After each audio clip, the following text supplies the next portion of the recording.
It must be tall, every inch of it tall. The force and power of altitude must be in it. The glory and pride of exaltation must be in it. It must be every inch a proud and soaring thing.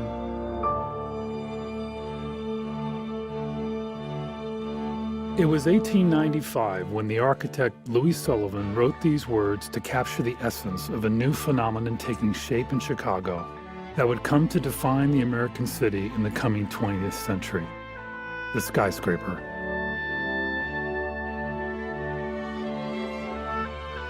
In these fantastic new structures, Louis Sullivan recognized a distinctly American invention that required its own unique expression. He saw the skyscraper, along with the Greek temple, the Gothic cathedral, and the medieval fortress, as an emblematic type of building made necessary by progress. And because of this necessity, its design should reflect its particular purpose.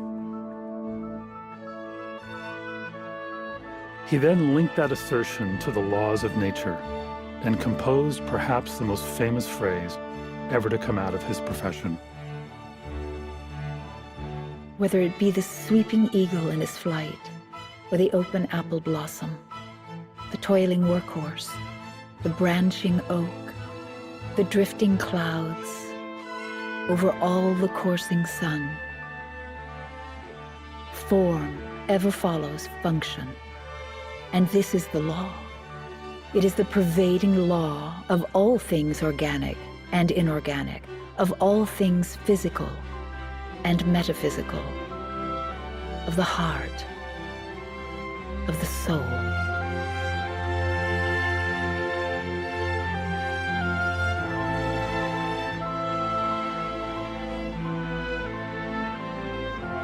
From the 1880s to the 1920s, Louis Sullivan devoted himself to the idea that the United States should have architecture as unique and daring as the nation itself. Even as he welcomed a new America emerging from the Industrial Revolution, he insisted that his nation's true strength could be found only in the ennobling beauty of its landscape. His uncompromising belief in the essential connection between architecture and freedom set him on a one-man crusade, and for a brief moment in his 30s, it seemed as if he might succeed. But his voice was drowned out in the mad rush of the Gilded Age to emulate everything European, and he was barely able to make a living for the rest of his life. Yet he died leaving the United States some of the most beautiful and original buildings ever created, and his genius inspired another rebel, who became the most famous architect the world has ever known, Frank Lloyd Wright.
It was the Hurricane Katrina of its day.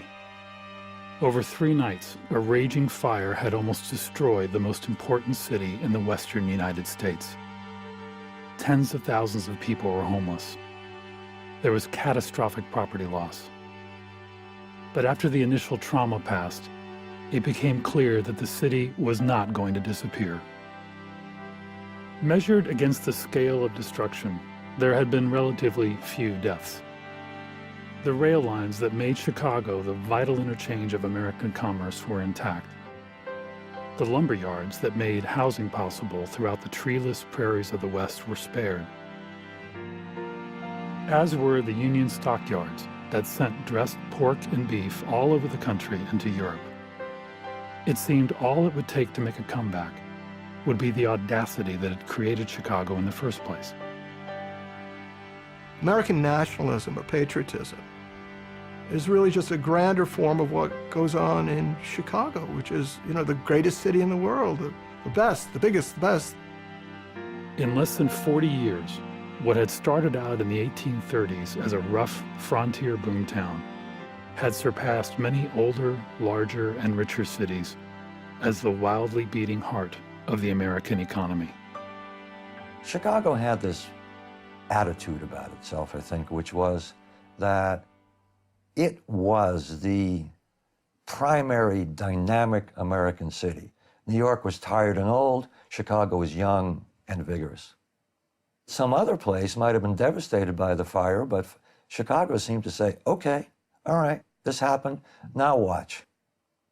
As a New Yorker, I kind of envy that.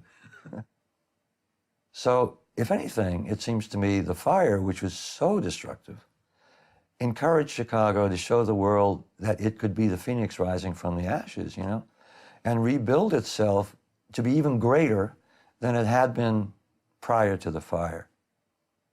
Now, in the process of doing that, the fire created huge opportunities for architects. If ever there was a place and a person made for each other, it was this proud city bursting with energy and Louis Sullivan. When he arrived in 1873, he was a 17-year-old college dropout, thoroughly convinced that he was destined for great things. For his entire young life, Sullivan had done everything he could to shake off Victorian values like modesty, restraint, and obedience. And his brash artistic talent would soon find fertile ground in a rowdy, surging city, rebuilding itself after shrugging off catastrophe.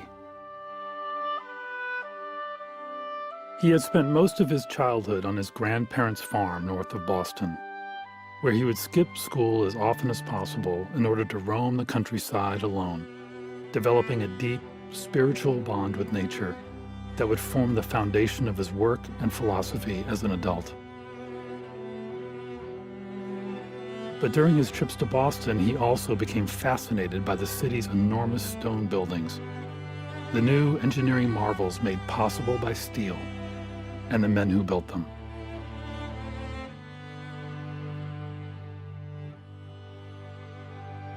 At 16, he was admitted to one of the first classes of architectural students at the Massachusetts Institute of Technology. The architecture program is just getting started. It was modeled after the École des Beaux-Arts in Paris, principally because the founders of the MIT school had studied there. And that meant that basically you studied the classical orders. You learned every single name of every single little piece of whatever in a classical building. Didn't have much opportunity to do any designing in your first year. So Sullivan found it rather inadequate, boring, dull, and all the rest. Quit. I imagine that he had an innate sense of extraordinary ability, and that is hard to fathom for most people.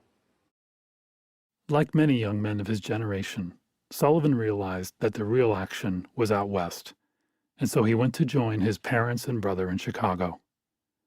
In his autobiography, he recalled the excitement of his arrival in a city remaking itself.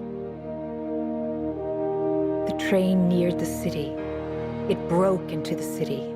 It plowed its way through miles of shanties, disheartening and dirty gray. It reached its terminal at an open shed.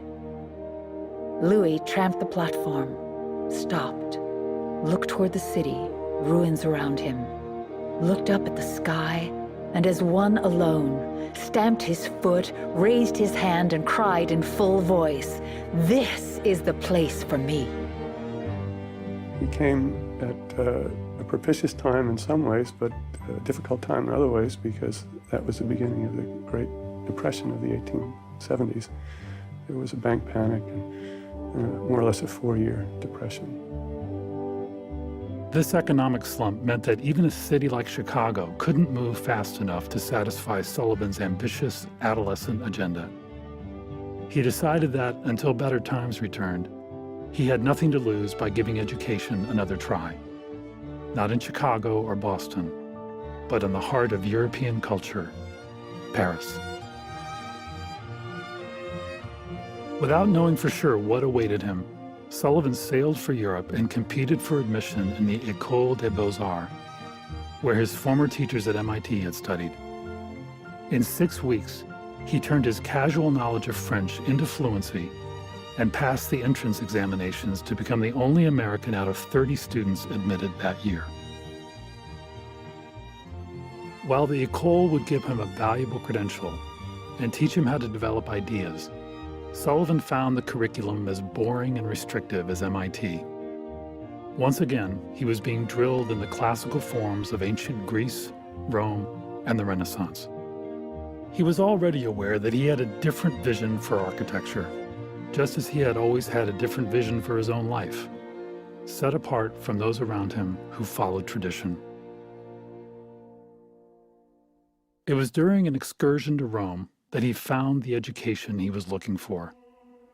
In the Sistine Chapel, he first beheld the work of Michelangelo and was stunned.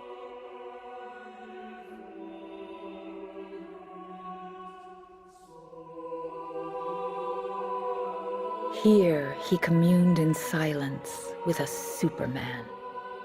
Here he felt and saw a great free spirit. Here he came face to face with his first great adventurer, the first mighty man of courage, the first man with a great voice. For no hand unaided could do this. No intellect unaided could do this. Imagination alone could do this.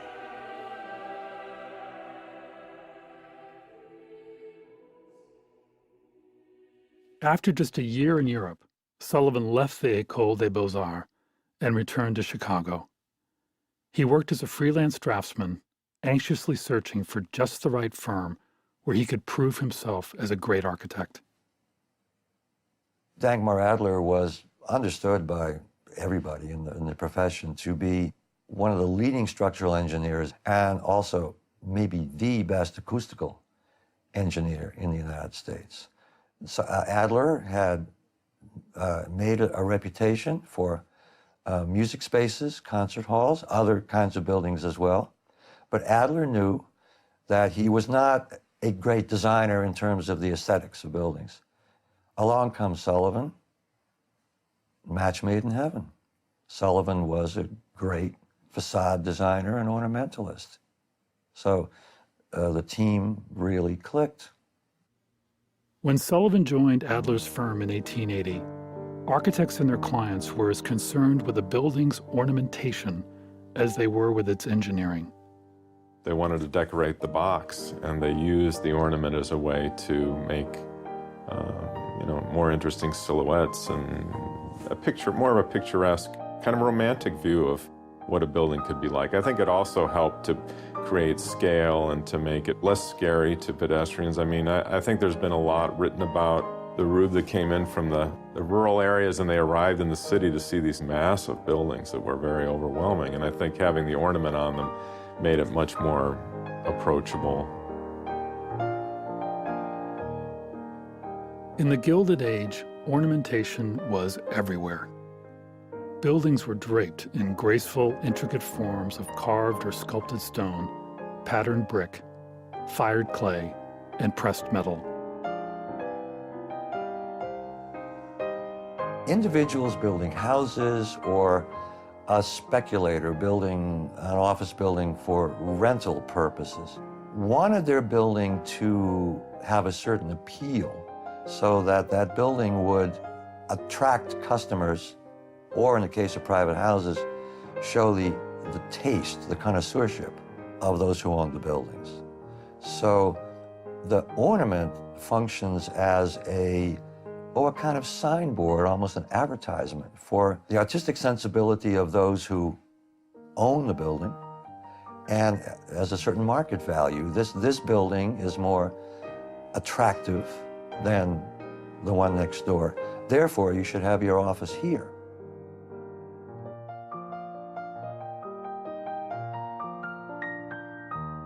There was no building too modest to proclaim its value through ornamentation. Even from the cheapest run-of-the-mill structures, it peered out in hints of gentility. Ornamentation was where Louis Sullivan quickly distinguished himself from his fellow architects. By joining Adler's established practice as chief designer, he was immediately able to put his mark on a variety of houses and commercial buildings.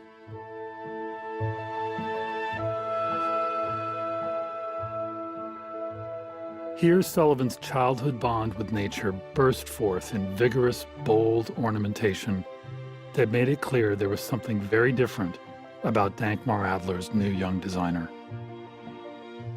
Most important, it was completely original. Most other architects at this time depended on pattern books to guide their decorative work. Not Sullivan. Ever the individual, his ornament was all sketched by his own hand. This remarkably unique and prolific talent prompted Dankmar Adler to make Sullivan his partner in 1883, just 2 years after Louis had joined the firm. Clients chose them because they knew what they were going to get, not something that's run-of-the-mill, cookie-cutter ornament, but ornament with a flourish and an integrity and a vitality that would make their buildings unique. Louis Sullivan saw ornamentation as not mere decoration, but as a way to confer character. For just as his country declared that nothing should stand in the way of human potential, so too there was no detail in a Sullivan building too mundane to become something extraordinary. In his mind, anything, an elevator screen, a chimney cap, a radiator grill, or a bank teller's window, should be an original work of art. Adler's theaters, which had always been known for their perfect acoustics, now had the added benefit of Sullivan's incredible skill as a designer. This caught the attention of one of Chicago's wealthiest and well-connected men, who was hatching an ambitious plan to turn the city into something more than just a rough boomtown and heal social tensions that were beginning to tear the city apart.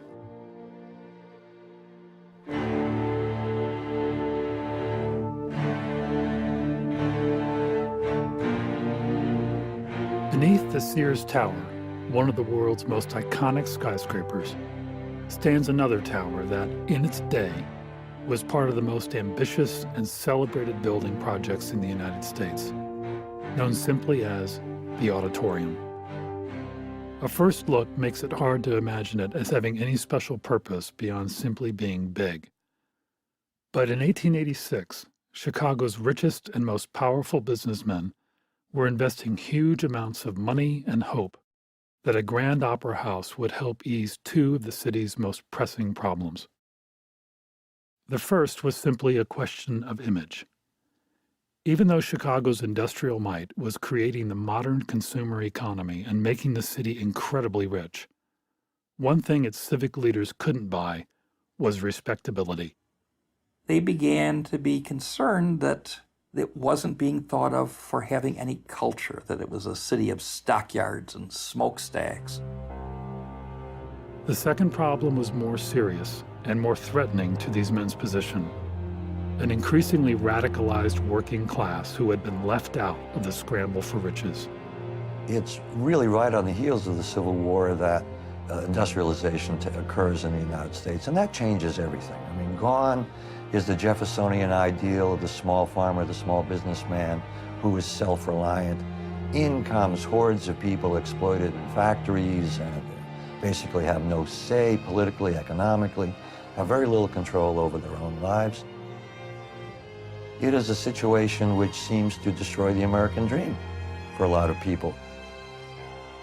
Throughout the 1870s, workers' demands for better pay and working conditions, plus the unheard-of 8-hour day, had been ignored.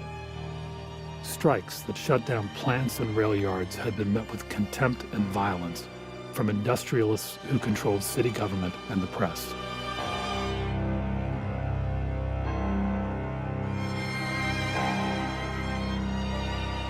Tensions overflowed in May 1886 when a bomb exploded in the middle of a violent confrontation between protesters and police in Chicago's Haymarket Square. 7 police officers died, scores of civilians were injured, and the rally organizers were hanged for complicity in murder. To the rest of the country, the city appeared to be a place where order had broken down completely. This had never happened in Chicago before. I mean, there had been violent clashes, but nothing this potentially threatening. The workers didn't know what their future was going to be, and capitalists like Peck didn't know quite the future of their situations. Ferdinand Peck was heir to a real estate fortune who, like many 19th century romantics, believed that art could bring people together in his deeply divided city. After the Haymarket affair, he convinced a group of the city's richest men to form the Auditorium Association, which would finance the building of an opera house where everyone, regardless of class, could enjoy the uplifting effects of high culture. And he knew precisely the architects he wanted to build it. He knew that if you wanted to get the best possible theater, that the greatest expert on theaters was right there in Chicago, Dankmar Adler. Dankmar Adler had the ability to design theaters that were as near to perfect as you could imagine. Perfect acoustics, sight lines, exiting, stage facilities. What were Adler and Sullivan doing at this time? They weren't that well known. There could not have been a building project more perfectly in sync with Louis Sullivan's belief that architecture in its purest form reflected how people thought about themselves and their society. The Auditorium Commission was also a phenomenal opportunity for Sullivan to demonstrate his outsized talent, ambition, and boundless energy. But it was an almost overwhelming assignment. Adler and Sullivan would actually be designing 3 buildings at once. At the centerpiece was a 4,000-seat theater, which in itself would have been a huge commission for the firm.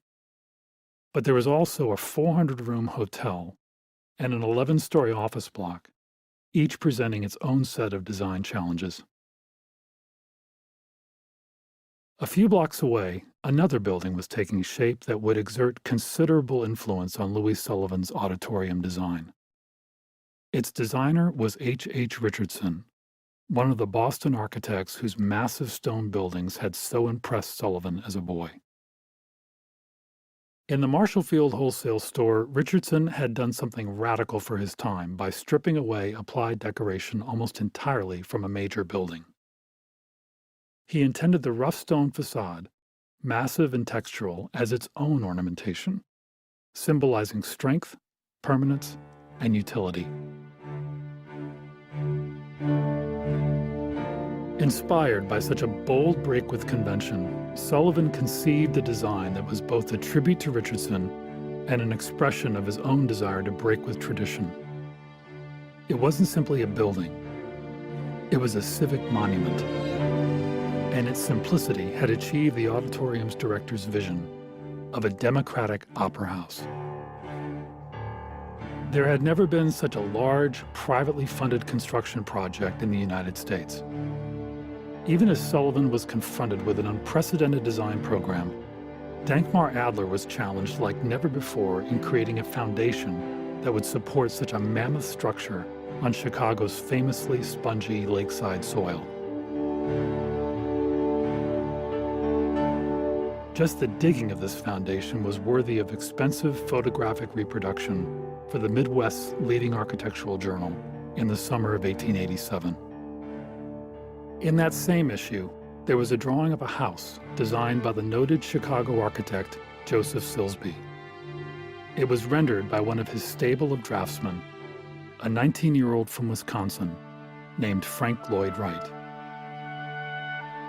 Word had gotten around that Sullivan was falling behind schedule on the auditorium's massive interior design program, which, like everything else Sullivan did, was original, from the grandest spaces down to the light fixtures and back stairwells. So Wright went calling at the offices of Adler and Sullivan with his own renderings. It was a fortuitous meeting, the beginning of one of history's great artistic collaborations. Help was needed in designing the auditorium building, and I think probably Sullivan almost instinctually knew that this was somebody who understood. And Sullivan and Wright would work into the night getting the drawings done for the auditorium building, and Sullivan kind of became the mentor to Frank Lloyd Wright. Sullivan quickly became dependent on Wright's ability to carry through design concepts to execution, promoting him to chief draftsman. Over the next 2 years, the auditorium building began to rise over downtown Chicago, miniaturizing everything around it. And so it rises up out of the ground with rock-faced stone, and then in the upper part of the building, which actually is a facing of stone in front of brick, it's using the technology of shapers to make it an absolutely flat but plastic skin on the front of the building. It brought in this solid mass of stone, which anchored the buildings that were already there on Michigan Avenue and gave the building a kind of richness as well as a feeling of, you know, this is a mountain mass right in the middle of an urban development. You have this vast building with a tower, and the tower isn't trying to be pretty. The tower is showing strength and energy. The auditorium's solid and simple exterior was merely Be kind of a golden screen around the proscenium stage that would turn even the performance into a kind of spectacle. It's almost like a crowning of the performance. And yet, sitting in the auditorium, you feel like you too are crowned. Beyond its obvious beauty, the auditorium's ornamentation also served a functional purpose. If you look across the arches of the auditorium theater, what you see is this integration of lighting and ventilation and ornament, all within the same elliptical lines of the ceiling, which was one of the skills that Adler and Sullivan had. They integrated all the mechanical modern functions into the visual ornamental design of the space. When the auditorium was finished in 1890, it caused a sensation, drawing President Benjamin Harrison and his vice president to the theater's premiere performance. They left Washington while Congress was in session, the only time that the president and the vice president of the United States ever left Washington at that time. To do what? To attend the opening of this performance. And 3 weeks later, Congress votes that Chicago should host the Columbian Exposition.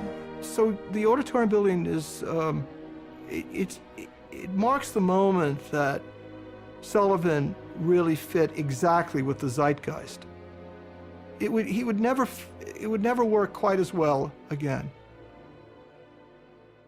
It is questionable if the auditorium ever achieved Ferdinand Peck's goal of enriching the lives of industrial wage earners in Chicago, for whom the mere 5-cent streetcar fare to get downtown was a luxury, much less a ticket to the opera.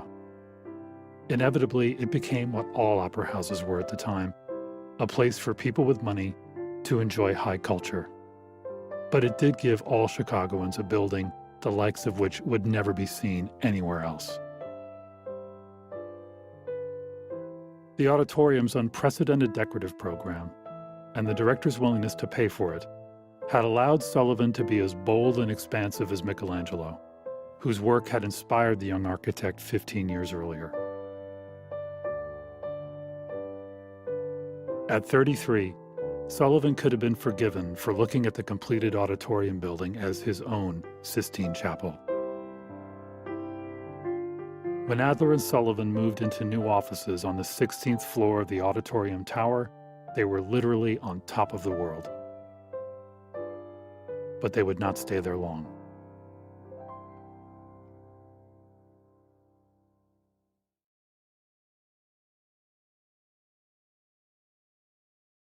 Adler and Sullivan had demonstrated on the grandest scale possible what a distinctly American building could be, both in appearance and practice.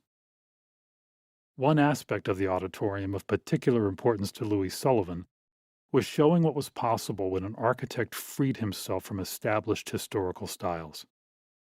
For even though the United States had been politically independent for more than a century, its architecture exposed a persistent and deep dependence on European culture for guidance and validity that Sullivan was determined to break. The state of American architecture at that time was called Reign of Terror. And I think we'd gone through those funny things. We had been classical for a while, thanks to Jefferson, and then people had gone to Europe and they were reading Sir Walter Scott and it became medieval. And then it went into people wanted to do Moorish architecture, and all hell broke loose. They were doing Second Empire because Paris was the center of the world at that time. It was the period when Mark Twain said, the United States is the only country in the world whose architecture is up to its sense of humor. Whether it was Italianate, Gothic, Second Empire, or Queen Anne, every accepted design seemed to point back to Europe. Professional journals filled their pages with sketches architects made on their continental travels, and conducted design contests to see who could best emulate European styles for American living. I think it was understood that the United States didn't really have an architecture of its own. European architecture was tried and true. Sullivan probably thought that architecture needed to purify itself in the United States in the sense of it needed to keep up and express the kinds of social and economic changes and technological changes and indeed aesthetic changes that were going on in both North America and Europe in the late 19th century. Sullivan wanted to do for American architecture what writers like Ralph Waldo Emerson and Walt Whitman had done for American literature a generation before. Throw off the restraints of European tradition and unashamedly express the youthful vigor and inventiveness of their young nation. For Sullivan, this meant stripping away America's fanciful facades and creating buildings with deeper meaning, something that revealed the ingenuity and independence of its people. In the early 1890s, he wrote that, America is the only land in the whole earth wherein a dream like this may be realized. For here alone tradition is without shackles, and the soul of man free to grow, to mature, to seek its own. Sullivan really thought that through his architecture, he could make a difference in society. He could make a difference in the way people felt and the way people related to each other, the way people interacted with nature. This gets into what he meant by democracy. If you were exposed, perhaps even just by seeing from the outside, the Chicago Auditorium building, or maybe going in and looking at the glorious lobby there, you might develop a greater appreciation of what is beautiful in life, and perhaps find a way to incorporate something like that into your own life. This may have been unrealistic for a working person, but nonetheless, if anything, Sullivan was an idealist, not a practical man. And even to think something like that, unrealistic though it may have been, strikes me as setting him apart from most other architects. During and after the auditorium's construction, the firm of Adler and Sullivan executed a number of other commissions where Sullivan increasingly took bolder steps to move beyond European precedent and present an architecture unique to the United States. Two of them are found in the most unlikely of places, a cemetery. In a pastoral setting then on the far north side of Chicago, Sullivan fashioned two mausoleums that communed with nature in ways his urban buildings could not. Here he discarded the fashionably sentimental and religious forms of the Victorian funereal tradition and created something entirely new. The first was designed for one of the firm's most loyal clients, the merchant and developer Martin Ryerson. Its ornate bronze gate is the only decoration on an otherwise unadorned mass of polished granite gently sloping out of the ground. Yet what appears to be a visually silent surface is doing something else. You can literally see the sky in it. Does that suggest that although something has come to an end, something else has not come to an end? That life goes on? Life permeates the other, more renowned tomb of Eliza Getty. For many critics and historians, this is the case study in Sullivan architecture, replete with themes found in most of his work after 1890. Imposing, simple geometry, interlaced with intricate ornamentation that, as Sullivan once said to Frank Lloyd Wright, should not simply be on the building, but of it. The Getty tomb is one of the most extraordinary objects in the world. Life is supposed to go on, we hope, or maybe we don't. But here is, if you look at the ornament there, it's a honeycomb. And the honeycomb is always the image of eternity, because out of the bees come the two great things in all the world, sweetness and light. Honey and wax. You imagine the mind, the brilliance of making a tomb a honeycomb. Frank Lloyd Wright always said that the Getty tomb was as pure Sullivan as you could get. If you take a look at the joints of the building and the way it's put together, it's big, solid pieces of stone. Gravity and time are its friend, so it's true entombment for the long haul. Something that is in part the permanence of death, but in reality it's a celebration of life.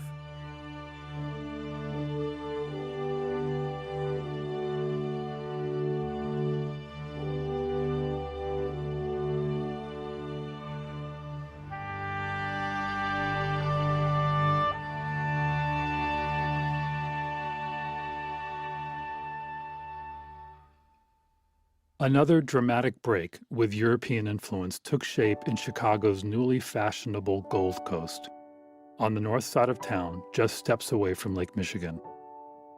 In the midst of French Renaissance and English Gothic mansions, Adler and Sullivan built a modestly sized house that took a totally new, if not defiant, approach to American domestic architecture. The Charnley House is recognized as largely the creation of Sullivan's then 24-year-old chief draftsman, Frank Lloyd Wright. But Sullivan's influence is unmistakable in the plain, almost austere design, punctuated by bursts of color and ornamentation.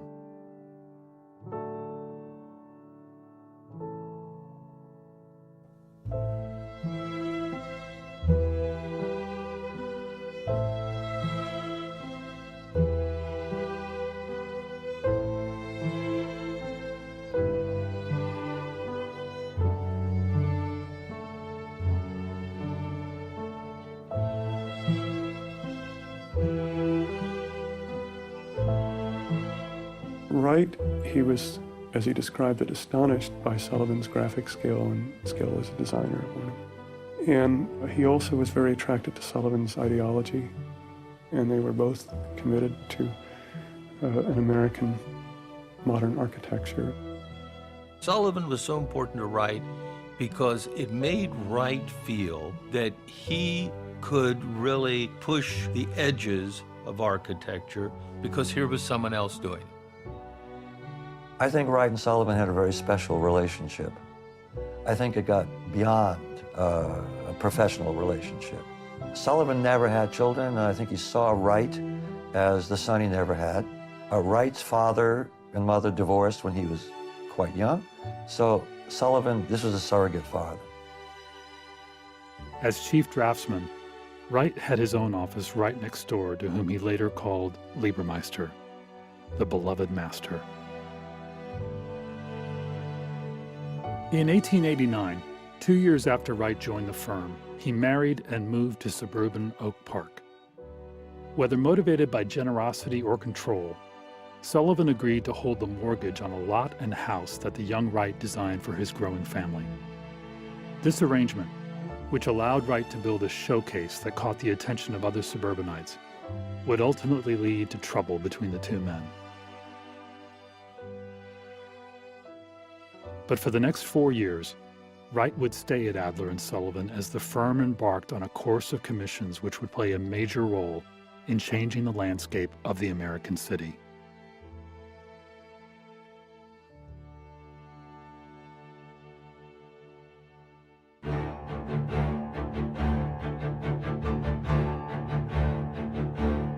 In 1889, Chicago had become so rich and powerful that voters in 4 surrounding townships voted to be annexed by their giant neighbor. The city quadrupled in size, becoming the largest metropolitan area in the United States and the nation's second most populated city.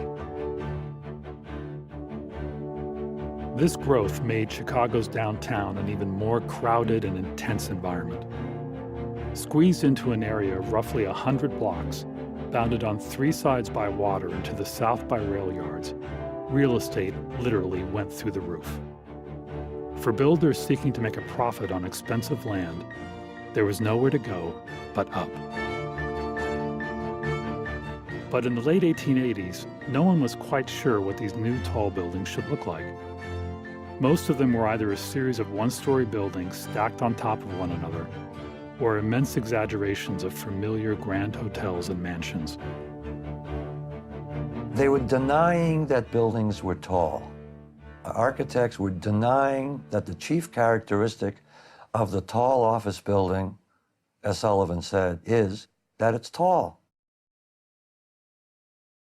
The emphasis on expressing height was the clearest example of Sullivan's assertion that form ever follows function.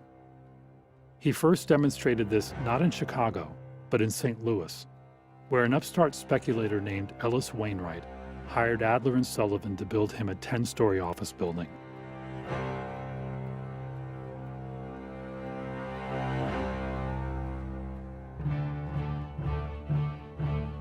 Here, in Sullivan's hands, the modern skyscraper took form.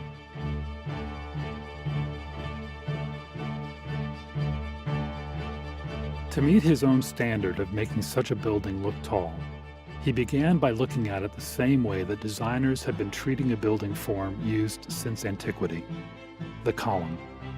Consisting of a base, a shaft, and a capital, it would have a beginning, a middle, and an end. Placing the building's windows in uniform rows, he then set them back into the structure, creating unbroken vertical lines that, when multiplied, created the same visual effect of a fluted classical column. Ornament was applied where it wouldn't interfere with the building's upward thrust. And once the eye settled at the top, it was treated to a feast of swirling, energetic forms, celebrating what man had accomplished.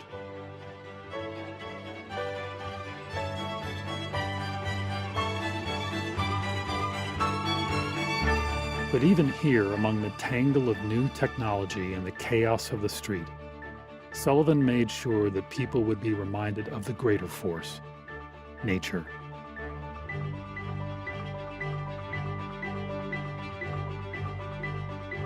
The Wainwright building was so well received that Adler and Sullivan were hired to design a number of tall buildings around the country. They showed Louis Sullivan's grasp of the needs of the modern city, but with a firm commitment to displaying the bounty of nature that had made such rapidly expanding urban centers possible. Adler and Sullivan repeated their triumph in St. Louis with the Guarantee Building in Buffalo, New York. Here, Sullivan employed the same design principles from the Wainwright, with an even greater flourish.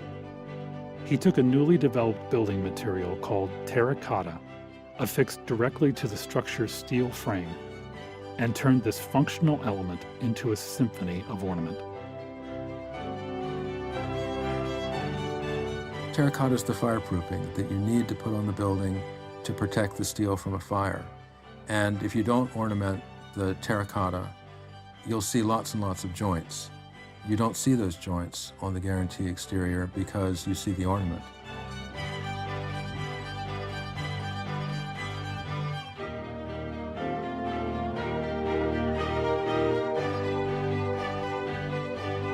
Every surface of that building speaks to its function, but also to the vitality of growth that you find in plant forms, so that when you get to the cornice at the corner, those plant forms encroach upon and overlap and overgrow the geometric 90-degree angle that the cornice projects from. He was brilliant at what he did. If Louis Sullivan had never designed another building, his reputation as the father of the skyscraper and the prophet of modern architecture would have been secured in these two commissions alone. For all one has to do is step a few blocks away from each of them and see the profile of countless tall buildings that would begin rising all over the world 60 years later.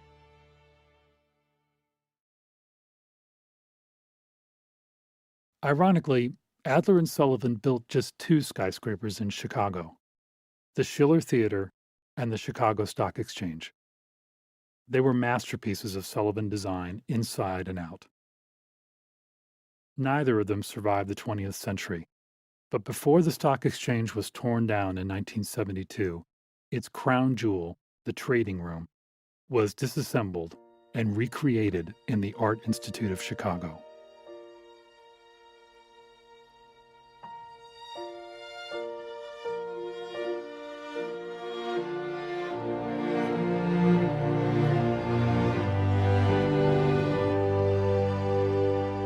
Its beauty was exceeded only by its hidden strength. 10 stories of offices rested on the steel beams that spanned this lofty room, which was itself covered with wall and ceiling stencils, some made up of more than 20 brilliant colors.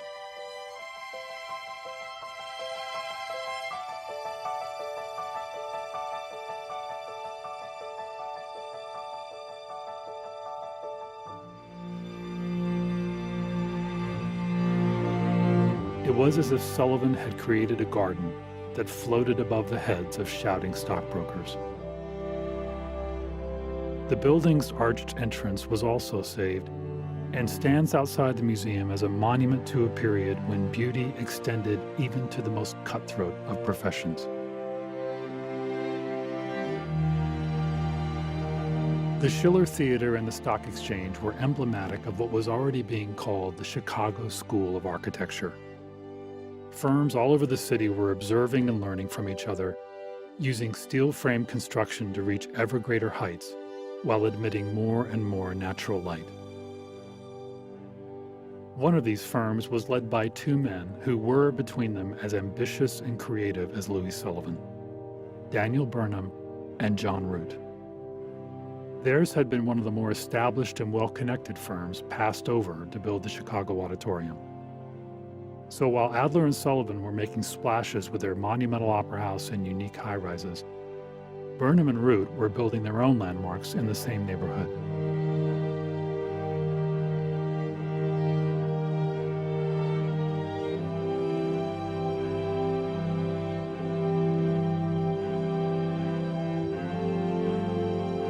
In 1892, As the Schiller Theater neared completion, less than a block away, Burnham and Root were overseeing the construction of a building twice as high. The Masonic Temple was a 22-story combination of stores and offices topped by a Masonic lodge.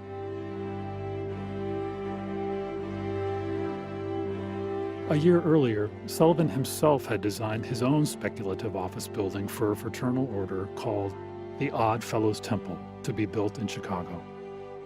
It was a visionary design, foreseeing the setbacks employed by skyscrapers in the 1920s and rising to the dizzying height of 36 stories.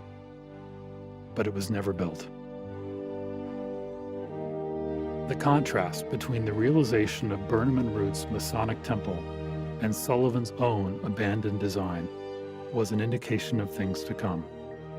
For in 1891, Burnham and Root were selected to lead a project that would make the auditorium pale in comparison and prove to be the deciding influence on American architecture that Louis Sullivan himself had hoped to exert.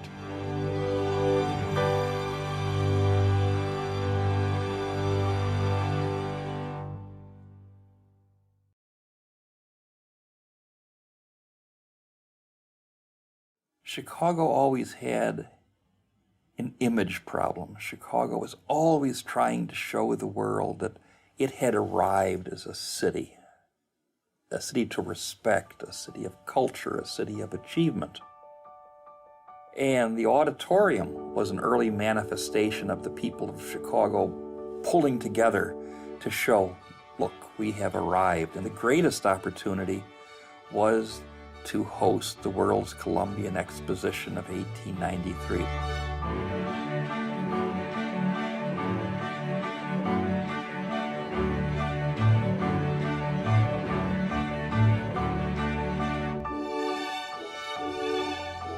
You see, it was the great age of fairs. In the days before internet and television and everything else, it was a way to go see the new machinery. All the cities competed wildly for it. And you know, Chicago, the Windy City, isn't from the wind. It's the New York paper said all those windy people from Chicago, they kept talking and talking, and Chicago was ready to put money where its mouth was, the way people get the Olympics today. But it wouldn't do to show the world America's progress in the 4 centuries since Columbus's arrival in the crowded, filthy, and smoke-choked world of the real Chicago. Civic leaders chose Daniel Burnham and John Root to create an alternative universe on the far south side of town, where there were no factories, packing houses, or angry workers. Just as the planning of this massive project was getting underway, John Root suddenly died of pneumonia. Having lost a brilliant creative force in his partner, Daniel Burnham also lost the chief designer of the World's Fair. But Burnham's particular genius was planning, and he assembled a team of architects from across the country, which included Adler and Sullivan, to pull off another one of Chicago's audacious exploits. With so many independent talents working on a huge complex of exhibition halls and public spaces, a consensus was reached that the fair's buildings would be in a style named for where many of the nation's top architects had studied, the Beaux-Arts. The resulting spectacle would become known simply as the White City, and its center, surrounding a huge reflecting pool, was called the Court of Honor. In many cases, some would advocate that for Chicago to show itself as a city that could stand up with the great cities and civilizations of the world, that having buildings that looked of ancient Greece and Rome was a way of affirming this. And since the buildings were built like giant stage sets that could be molded and shaped into anything you want, many people thought this was an appropriate form to give them. That is, to many people except Louis Sullivan. He had nothing against the Beaux-Arts movement, except that it was completely wrong for American civilization.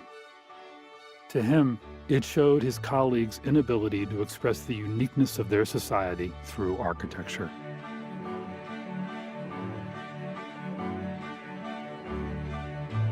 Disturbed by such an extravagant duplication of values he saw as so alien to American democracy, he defied the standards of the fair's organizers and designed something completely different for the transportation building.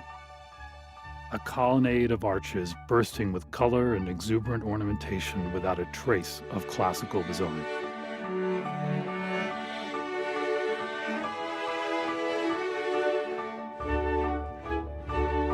Its gilded, arched entrance quickly became known around the fair as the Golden Door. For many of the people who came from Europe to see the fair, it wasn't the buildings that looked to Europe and the classicism that actually got the most notice. The things that got the most notice was this wonderful, shimmering building of color and form and texture that Adler and Sullivan created for the transportation exhibits. However impressed Europeans were with Sullivan's unique building, there was something being expressed in the rest of the White City that struck a deep chord in the millions of Americans who came to the fair from all over the country.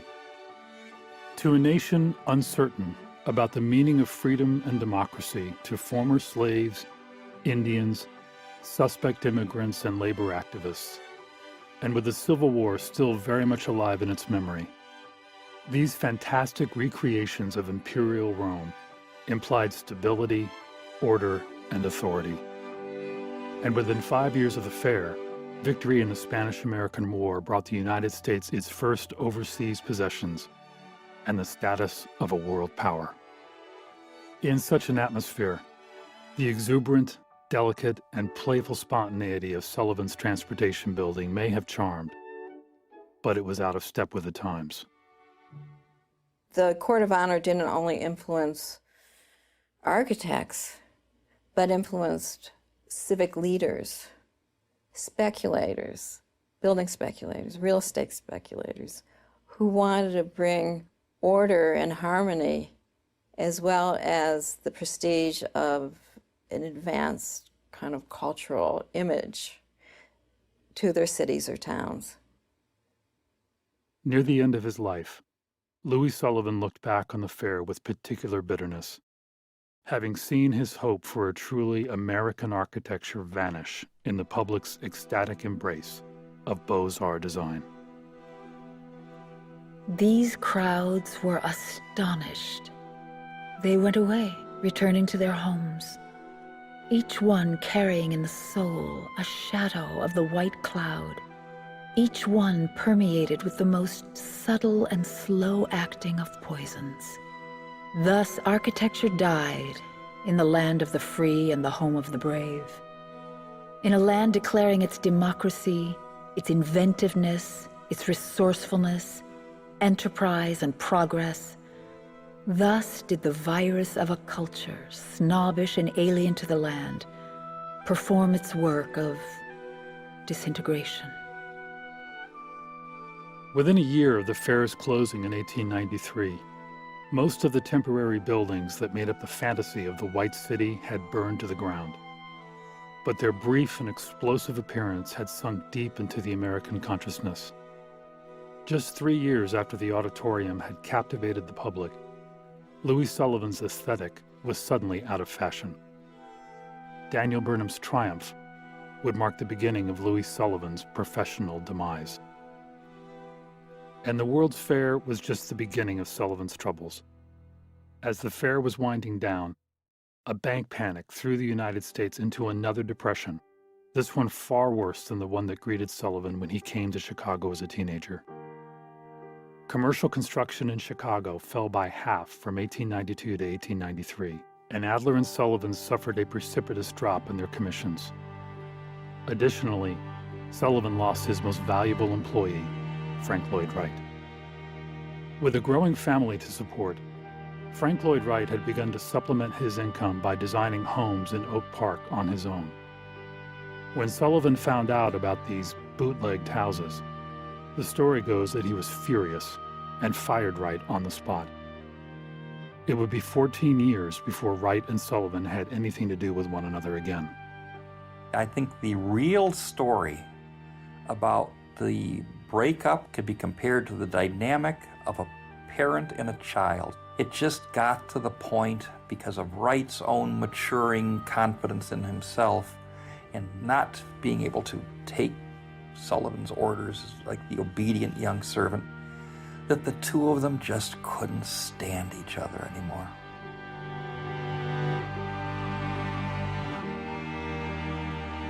Two years after Wright's departure from the firm, Sullivan was hit with a far more severe blow: the end of Adler and Sullivan.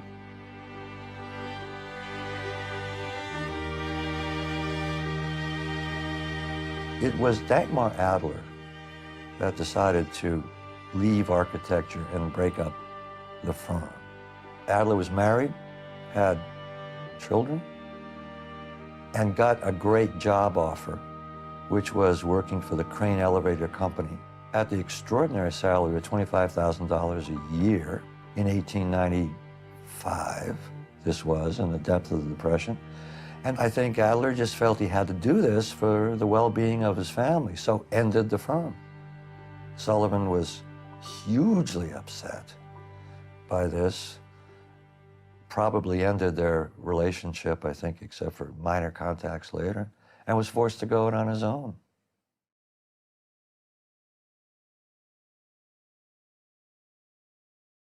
Having to compete for commissions in a depression without his partner, whose contacts in the business community brought in much of the firm's work, the deck became increasingly stacked against Sullivan.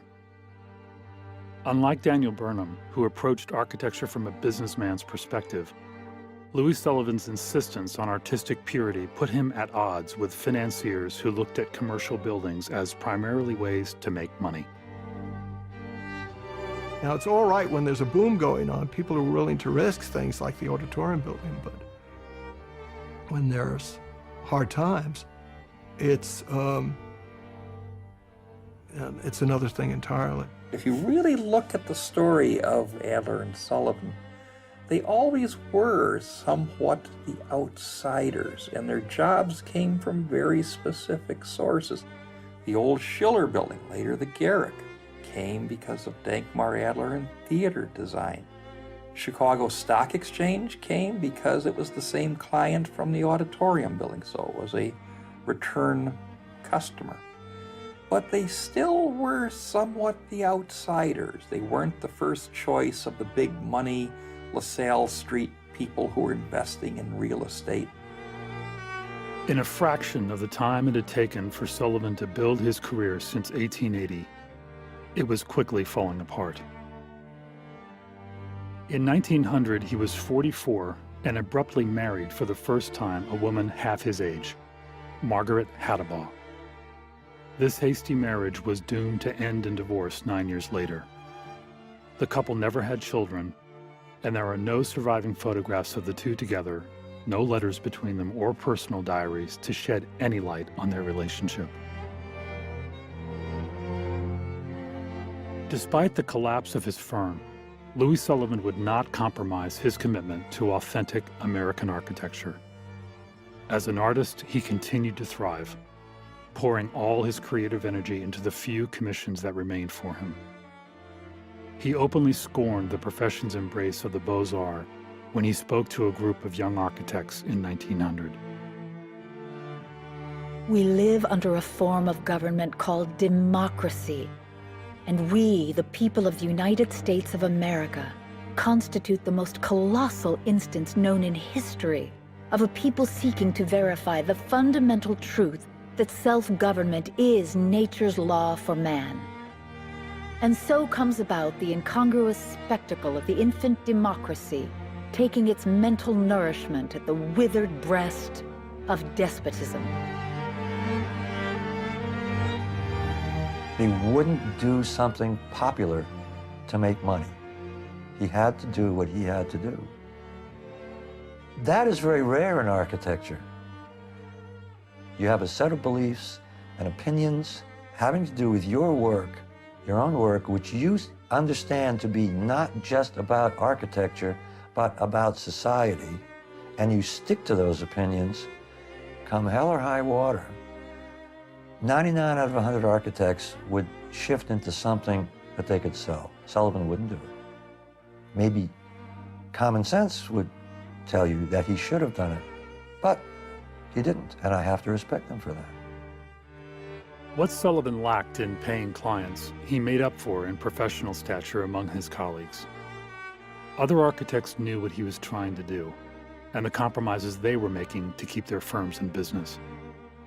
Despite Sullivan's attack on their work, they did not hesitate to praise him in the professional press. In 1901, the Architectural Record wrote that Sullivan was the only American architect who, by precept and example, stands for originality.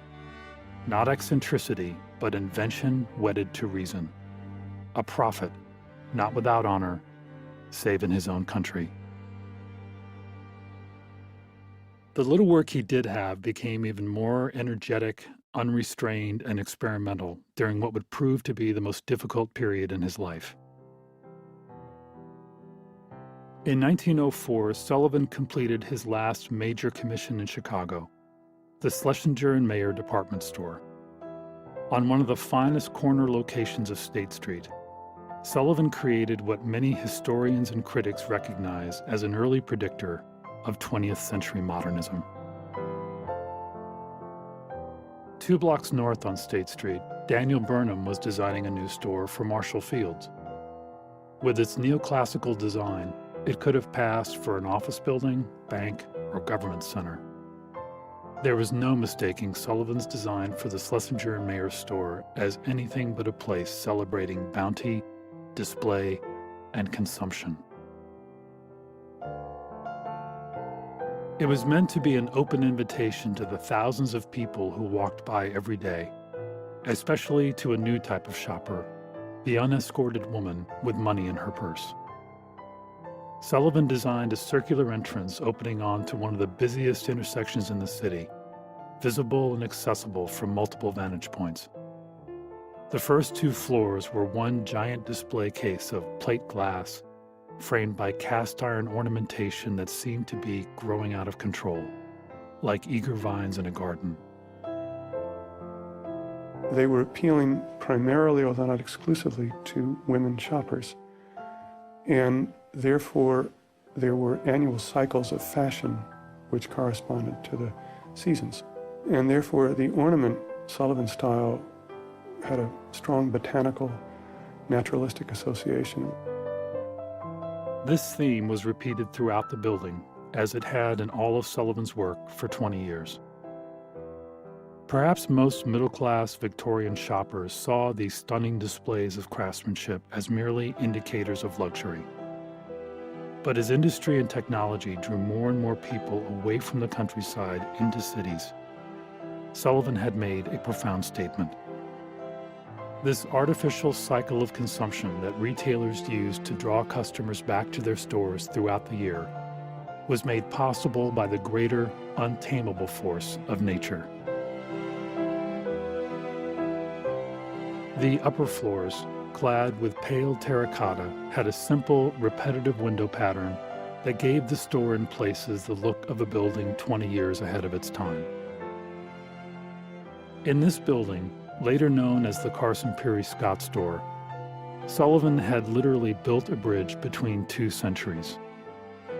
He had visualized the future of urban design in the 20th century, but remained in tune with the romantic sensibilities of city dwellers who had come of age in the 19th.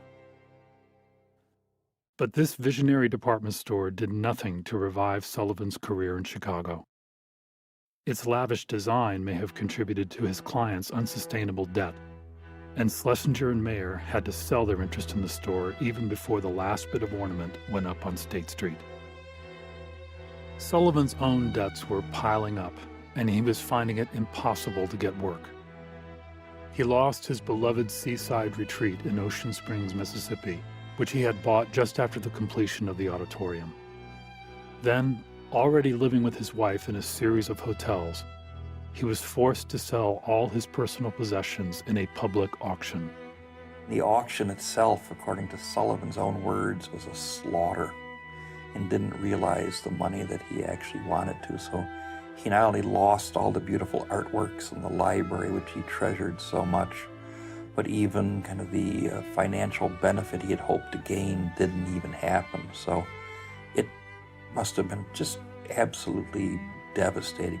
It's just like things were slipping away from him. After the auction, his wife Margaret divorced him, and Sullivan became thoroughly isolated. Struggling to support himself, he had to watch while all around him his colleagues fed the public's infatuation with classicism and other historically based design.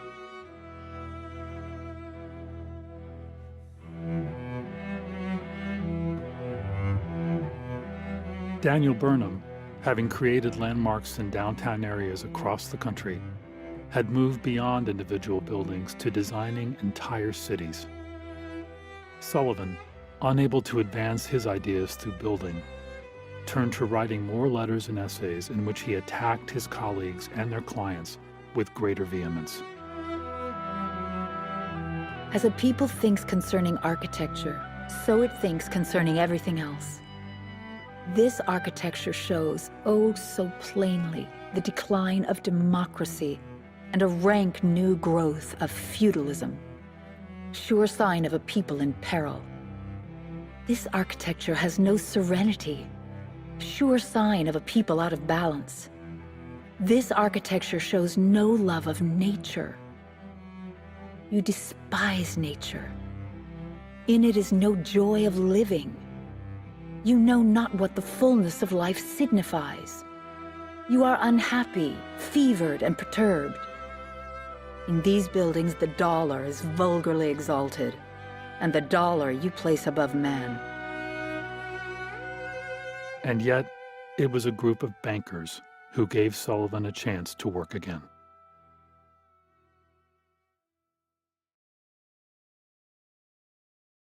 In 1906, Sullivan received an inquiry from an owner of a small-town bank in Owatonna, Minnesota.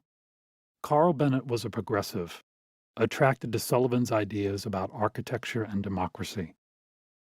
He was also interested in having a competitive edge over other banks in his community.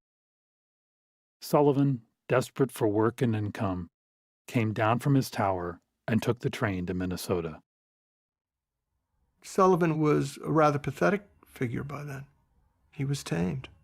Here was a small-town banker really employing a man who wouldn't have looked at them twice before.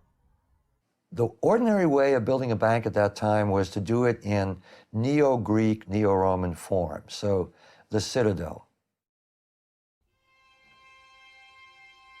Not surprisingly, what emerged from Bennett's commission to Sullivan was unlike anything anyone had ever seen before in a bank.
Very soon, bankers in the hinterlands of Wisconsin, Iowa, Indiana, and Ohio wanted the same thing.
The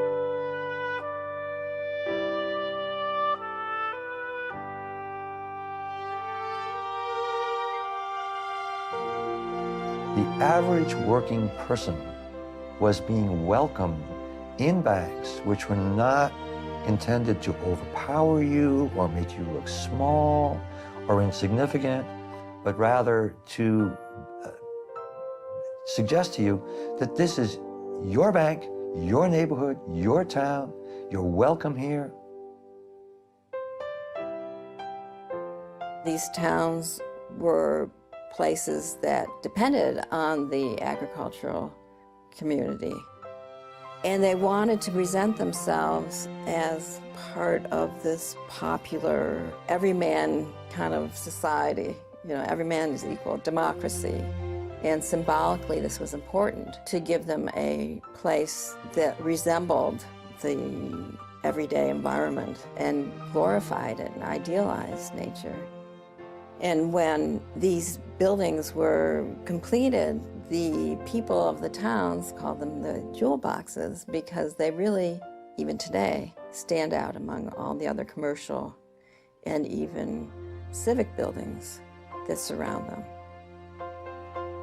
If you look at the Getty tomb and then just blow it up, you have the banks, all of the banks. Those are the Fabergé eggs of American art. When he was working on his second bank, he said, "I'll never do another bank building again." I think he said that because he wasn't getting the big commissions anymore, and there was a lot of work involved, and his fees were small. I think he really got to love doing the banks.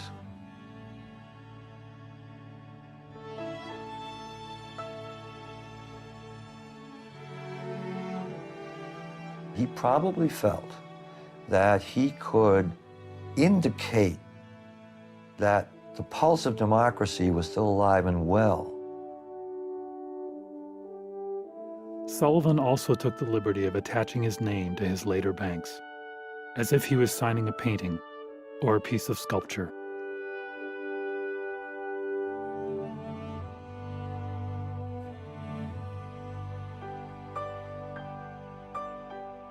After more than 20 years of trying to implant a meaningful, distinctive American architecture in the industrial city, Louis Sullivan ended up creating its fullest expression in the countryside, among people whose lives were tied to nature.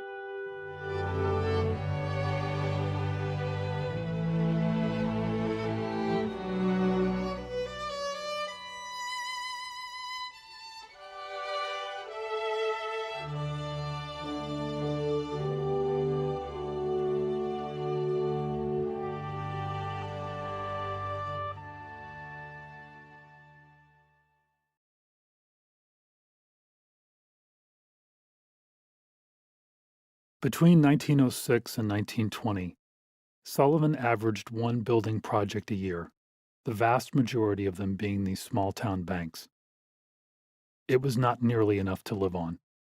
He was reduced to living in a series of cheap hotels and asking friends and old colleagues for money, among them his former draftsman, Frank Lloyd Wright. Sullivan's last building commission in 1922 was just a facade for a humble two-story music store residence on Chicago's North Side. Despite the tiny scale, he created a work of stunning beauty in glazed terracotta.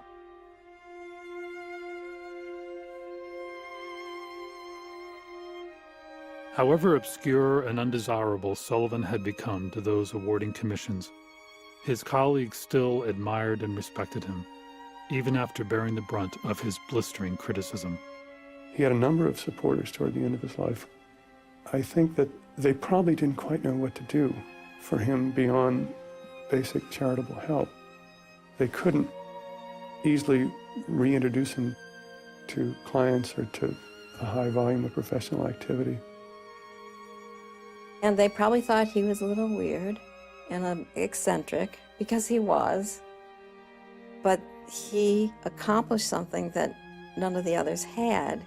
And I think they also respected him for trying throughout his career to create an American style of architecture, despite all odds.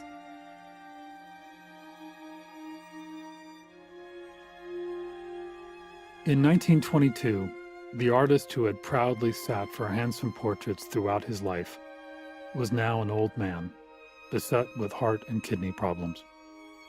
Knowing this, the American Institute of Architects paid him a small stipend to set down for posterity his philosophy in 2 published forms, a memoir and a visual treatise on ornamentation.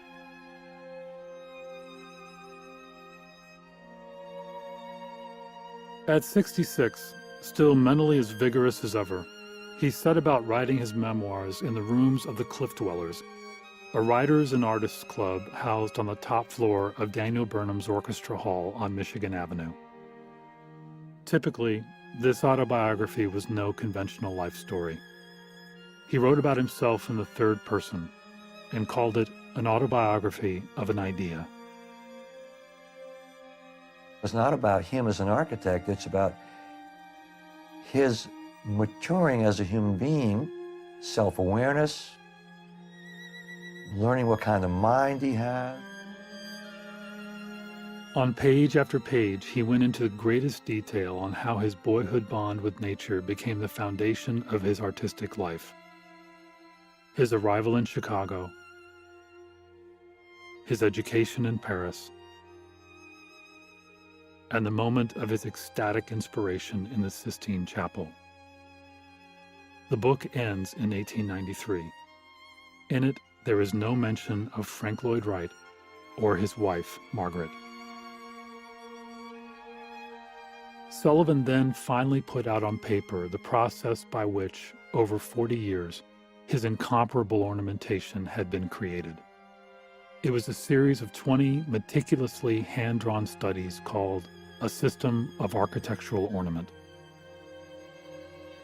At the very end, he would show up to his office dressed in his suit. In fact, people who worked and watched him work on the system of ornament said that he looked just like he did in the painting that was done by Werner, where he would dress, and you'd never see him at the drafting table without his coat and tie.